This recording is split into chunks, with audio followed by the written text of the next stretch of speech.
Bună ziua frumoși mei dragi, bine ați venit dragii mei, astăzi vorbim despre provocarea și surpriza lunii septembrie pentru voi, toți cei care aveți soare, lună, ascendent sau Venus în rac.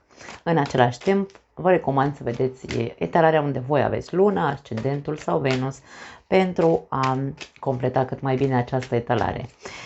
Începem cu provocarea, să vedem care este ea și cum putem să ajutăm și apoi vom trece la surpriză. Hai să vedem. Racii mei frumoși, provocarea lunii septembrie pentru voi. Ok, s-a întors aici o carte. 5 de spade. Nu știu dacă în momentul ăsta mi-aduc eu bine aminte dacă la voi era sau nu, dar cred că provocarea pentru luna august a fost cam aceeași. Ori este vorba despre a ieși din niște lupte, poate vorbim despre lupte de putere aici, între tine și alte persoane sau altă persoană, sau vorbim de a arunca armele și a nu mai lupta pentru ceva ce, într-un mod egoist, pentru că 5 de spade ne arată un egoist, într-un mod, să zicem așa, egoist, tu tot lupți pentru ceva anume și ți se spune renunță odată la luptă, da? Da, hai să vedem. Nici nu mă lasă să amestec. Hai să vedem ce cărți mai avem pe lângă acest 5 de spade, ca să vedem ce sfaturi găsim pentru voi, ce te poate ajuta să închei aceste lupte sau să lupți, pentru că poate fi pentru unii una, pentru alții alta. Avem pași de monede, care a sărit primul, 5 de monede, atenție, atenție, atenție. Regină de monede, wow!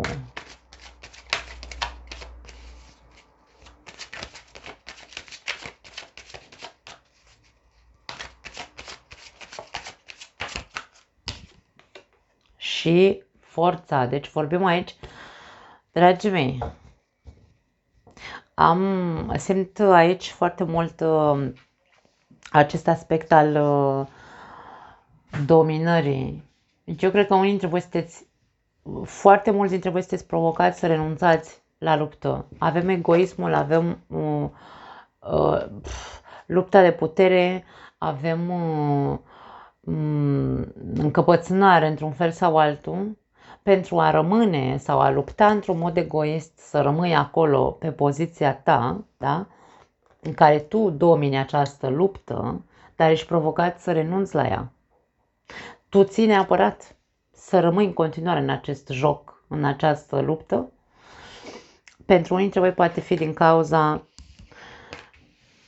unei distanțe care s-a format între tine și o persoană. Pentru unii dintre voi poate fi vorba despre luptă de putere între tine și copilul tău sau luptă de putere între tine și partenerul tău de viață, care sunteți distanțați emoțional în momentul de față. Ceva s-a întâmplat între voi și probabil că rămâneți în continuare în această relație. Vă leagă banii, îmi vine să spun, pentru unii dintre voi. Dacă e singurul motiv pentru care tu rămâi încă în această relație, ar trebui să începi să vezi că e o problemă și o pierdere de timp, îmi vine să spun, și durere foarte multă. Durere, singurătate, nu mai aveți niciun clin, nici mânecă, dar voi tot stați acolo doar pentru că, poate ce vă ține din încăpățânarea voastră și egoismul este a nu renunța la această relație sau situație doar pentru că ori, dacă vorbim despre o relație, poate să fie așa, ca să ne înțelegem, să înțelegi ce vreau să zic. Tu ești provocat să renunți odată pentru totdeauna la a o mai ține pe a ta. Dacă tu o ții pe ta și lupți în continuare, pentru că relația ta oricum nu mai funcționează, e de mult aici moartă, 5 de monede ne arată singurătate, goliciune, da? Sunteți probabil, de ce nu, dormiți și separat. Adică aici vorbim despre o relație în care, domne, situația nu este niciun fel roză, dar tu lupți să rămâi în această relație doar pentru că ai copii, stai pentru copii, cum se zice, sau banii. Împreună ați construit foarte multe lucruri și ți este foarte greu să renunți. Pentru că știi că va fi greu pentru tine sau va fi greu pentru amândoi să vă despărțiți, da? Și preferi să stai în atmosfera asta. Preferi să nu renunți la ceea ce ai, chiar dacă nu e bun ceea ce ai. Dacă vorbim despre o relație mamă-copil, tu cu copilul tău sunteți certați, uite așa, spate în spate, v-ați tot certat, aveți de când lumea cine știe câte luni, o tot lălăiți aici cu certurile între voi. Aici vorbim despre lupte de putere. Fiecare dintre voi vrea să aibă o dreptate. Varianta asta poate fi și la ceilalți, dar aș spune mult mai mult semn că, na, tu ca mamă, de exemplu, o ții pe ta pentru că zici, băi, eu te-am făcut, eu te-am crescut, eu, nu știu, tu ești la micu, mai ai de mâncat mămăligă până când o să, nu știu, o să poți să-mi spui tu mie niște lucruri, da? Deci aici e vorba despre aspectul ăsta, dar în același timp, eu aici simt că și copilul o ține pe a lui și o ține, o ține într-un fel, bate, cum spun, apa în pio, lupta lui de putere sau de manipulare, dacă vrei, pentru că se poate vorbi aici de egoism și manipulare, este pentru că, vezi, Doamne, tu n-ai fost niciodată o mamă bună sau n-ai fost niciodată o mamă, nu bună neapărat, ci o mamă cum ar trebui să fii, așa după cum crede el. Da? Și ți se reproșează, îți scoate ochii, îți spune foarte multe lucruri la adresa ta ca mamă. Și aici fiecare vrea să-și domine teritoriul și vrea să aibă dreptatea lui. Eu aș spune că în acest caz provocarea este să renunțați la luptă. Lăsați acel copil să spună despre voi ce vrea el, mai ales dacă aici vorbim despre majori, avem persoane majore, da, aici, adulte mă refer. Nu sunt adolescenți de 15 ani, 16 ani, nu. Poate fi vorba despre probleme cu un adolescent, de ce nu, dar cu cât mai mare e încăpățânarea și cu cât mai mare este învrăjbirea între voi, cu atât mai mult se provoacă numai lucruri de dezamăgire și de distanță emoțională. În niciun caz nu va fi nimic din acest comportament, nu va ajuta să vă apropie pe voi ca persoane, indiferent că vorbim despre partener de viață sau despre copil și mamă. Atenție, sau copil și părinte, mă rog. Da? Despre asta e vorba. Renunțați la luptă, dragii mei, dați drumul acelor nevoi de a avea dreptate, pentru că aici este unde intervine egoismul, pentru că egoismul nesănătos este cel care face rău. Dacă noi nu conștientizăm că ne facem rău, ne scoatem ochii, ne dăm în cap ca chiorii și o ținem pe a noastră, atunci despre ce vorbim, ce vrem de fapt? Ce vrem? Cine este înțeleptul aici? Cine este persoana adultă aici? Indiferent că aici vorbim despre un copil de 30 de ani. Indiferent, adultul în ecuația asta tot regina de monede e. Cine o fie? Că ești tu, că e celălalt, dacă nu vorbim despre copii și vorbim despre partenerii de viață, când tu vei conștientiza că dacă tu, singurul lucru care te leagă să rămâi în continuare în relația asta este faptul că ai copii sau faptul că o să-ți fie foarte greu cu banii, acum eu nu sunt nimeni aici ca să vin și să vă spun vouă ce aveți de făcut. Voi sunteți singurii care puteți să controlați și să rezistați, dacă vreți, în situații violente care pot fi provocate de voi sau de către celălalt, în care să stați și să acceptați umilințe, poate fi pentru unii dintre voi. Dacă sunteți femeie, probabil că unii dintre voi acceptați umilințe din partea celuilalt doar pentru că n-am unde să mă duc, nu mai am pe nimeni în lumea asta, am copii mici, trebuie să stau, n-am ce face, tac și înghit. Ca multe alte femei care au trecut prin așa ceva. Dar dacă ești bărbat aici și dacă tu stai cu partenera de viață doar pentru că aveți copii sau pentru că ați construit o avere, case și așa mai departe, cu timpul vei observa, de fapt, sau poate vei ajunge la concluzia, hai să zicem, vei observa că au fost în zadar toate acele motive pentru care tu ai continuat să stai în această relație. Nu pentru că ai avea de-a face cu o persoană rea. Nu, aici avem din potrivă. Din potrivă avem o persoană generoasă. Dacă persoana cu care tu ești, dacă ești bărbat și ai de-a face cu o regină de monede, această persoană este una foarte generoasă. Faptul că tu, din mare, ai făcut o mică, poate tu ai fost cel care ai umilit-o, poate tu aici, într-un fel sau altul, ai fost egoist și nu i-ai mai oferit nimic și ea a stat așa cu mâna întinsă la tine să-i mai dai și ei câte ceva, tu întreabă-te cât de mare ai ego-ul și cât de inflamat ești ca să reproșezi și să spui că stau cu tine, că o să fii vai de capul tău dacă eu nu stau cu tine, nu știu. Deci aici, dragii mei, e foarte urâtă combinația asta, ca vorbe mă refer, mai ales aici cu energia cărții Forța. Deci aici este vorba despre, eu sunt șeful aici, eu dau cu pumnul în masă, combinația asta e mai ceva decât împăratul, da. Eu dau cu pumnul în masă, eu țip, eu trântesc, dacă nu face lumea ce zic eu, jar mâncați. Și ai de-a face cu o persoană obedientă aici, ai de-a face cu o persoană pâinea lui Dumnezeu care își protejează copiii și din greșeală stă cu tine, mă înțelegi, da? Despre asta vorbim. N-are cum să fie bineînțeles cu toată lumea. Nu poate să rezoneze cu toată lumea. Mă apucă nervii când văd chestii de genul ăsta, pe bune mă apucă nervii, pentru că dacă vorbim despre bărbați care sunt așa de machos alfa șmecheri de ăștia de 2 lei care își manipulează și își subjughează femeile și copiii, pentru mine aia nu sunt persoane, pentru mine persoanele astea sunt animale și n-ar trebui să stea lângă persoane. Da. Ești provocat să arunci armele și să-ți vezi cât mai ego-ul ai și să pui mâna și să faci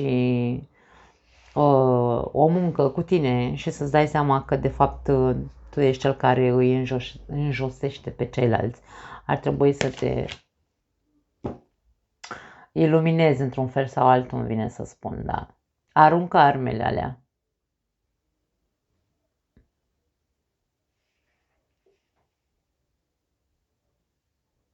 Dar ultima variantă pe care am zis-o este pentru foarte puține persoane. Ce îmi face foarte mult click în cap este pentru unii dintre voi e vorba de a vă apăra de reproșurile care vi se fac din partea unei persoane, dar dominând situația, nu făcând nici pe victimă, dar nici pe agresorul, da? Deci aici avem conotație de victimă și agresor, nici una, nici alta. Dacă este vorba despre a renunța tu la luptă, este de a renunța la luptele de putere și de a renunța, de a nu mai vrea tu să ai dreptate, chiar dacă poate știi că aici nu mai există nimic între tine și cealaltă persoană, nu mai există nimic, renunță la arme, vezi de treaba ta, da? Renunță la lupte, pardon, aruncă armele, vezi de treaba ta, du-te și caută-ți într-un fel sau altul echilibrul, da? Pentru că forța ne vorbește despre echilibru. Foarte încărcată de energie provocarea pentru voi. Hai să vedem surpriza. Surpriza lunii septembrie pentru raci, rege de bâte. Da, interesant. Hai să vedem ce mai iese. Cavaler de bâte. 2 de monede Pași de bâte, wow! Lipsește regina și gata suntem. Și îndrăgostiții. Atenție mare, unii dintre voi, dacă aveți de-a face cu un semn de foc, leu, am văzut aici, în provocare. Leu și avem conotație de, da, avem aproape toată suita. Ne lipsește regina ca să avem suita întreagă de bâte, o zodie de foc. Leu acolo avem predominant, iar aici poate fi berbec sau săgetător inclusiv. Avem și gemeni, nu știu dacă are legătură sau nu. Ideea care este? Că surpriza este una în care de la această persoană ori tu ești cel care îi face o surpriză celelalte persoane, ori această persoană este cea care îți face ție o surpriză în această lună. Surpriza nu este una care să-ți placă din câte se vede sau nu este una plăcută, pentru că nu se mai poate așa. Și această persoană vine și spune gata, hai să vedem cum facem, hai să vorbim că nu e ok pentru noi să stăm tot timpul, sau cel puțin nu e ok pentru mine aici, într-un mod egoist. Persoana asta poate să vină și să-ți spună eu m-am săturat, am ajuns până aici sau mi-a ajuns până aici, da? Sunt cu nervii la pământ sau am fost atâta timp cu nervii la pământ, eu am fost la care m-am dus în depresie sau ce știu eu, fac un atac cerebral într-o zi din cauza că e presiunea prea mare, e prea mult foc, e prea multă tensiune, e prea multă râcă, ceartă, probabil, da? Și aici vedem cum această persoană, într-un fel sau altul, ia atitudine și spune așa nu mai pot. Hai să luăm o decizie. Va fi surpriza pentru tine, probabil, sau mă rog, va fi surpriza pentru celălalt în cazul în care tu ești cel care nu mai poți. Poate tu ești cel care aici ai, nu știu, Luna, Ascendentul sau Venus într-o zodie de foc, da? Și să fii tu cel care pune piciorul în prag, pentru că aici este o atitudine matură în care probabil că această persoană, că ești tu, că e celălalt, va spune ok, am luptat, m-am făcut și mic, am făcut și de-aia, am făcut și de-aia, am făcut pe toate părțile, da? Am tot stat și le-am cântărit și le-am răscântărit și le-am, până când am ajuns la concluzia că nu mă duce nicăieri, ci mă duce doar la nervi, stres și foarte multă tensiune. Și aici surpriza e că luna septembrie se arată una cu tensiune, dragii mei, îmi pare rău pentru voi, dar în care trebuie să aici clarificate lucrurile și luată o decizie, pentru că nu se mai poate așa.